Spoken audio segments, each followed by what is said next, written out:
مقبوضہ کشمیر میں قابض بھارت کی ریاستی دہشت گردی جاری ہے۔ قابض بھارتی انتظامیہ نے عید کے موقع پر جامع مسجد کو سیل کر کے تالے ڈال دیے۔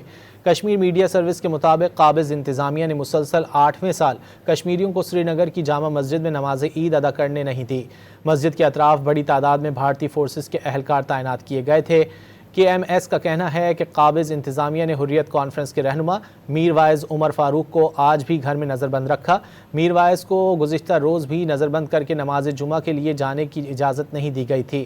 کشمیر میڈیا سروس کے مطابق 2019 میں مقبوضہ کشمیر کی خصوصی حیثیت ختم کرنے کے بعد سے جامع مسجد سری نگر کو عید پر بند کر دیا جاتا ہے۔ مقبوضہ کشمیر میں قابض بھارت کی ریاستی دہشت گردی جاری ہے۔ قابض بھارتی انتظامیہ نے عید کے موقع پر جامع مسجد کو سیل کر کے تالے ڈال دیے۔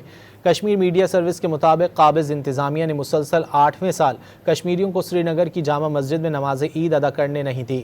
مسجد کے اطراف بڑی تعداد میں بھارتی فورسز کے اہلکار تعینات کیے گئے تھے۔ KMS کا کہنا ہے کہ قابض انتظامیہ نے حریت کانفرنس کے رہنما میر وائز عمر فاروق کو آج بھی گھر میں نظر بند رکھا۔ میر وائز کو گزشتہ روز بھی نظر بند کر کے نماز جمعہ کے لیے جانے کی اجازت نہیں دی گئی تھی۔ کشمیر میڈیا سروس کے مطابق 2019 میں مقبوضہ کشمیر کی خصوصی حیثیت ختم کرنے کے بعد سے جامع مسجد سری نگر کو عید پر بند کر دیا جاتا ہے۔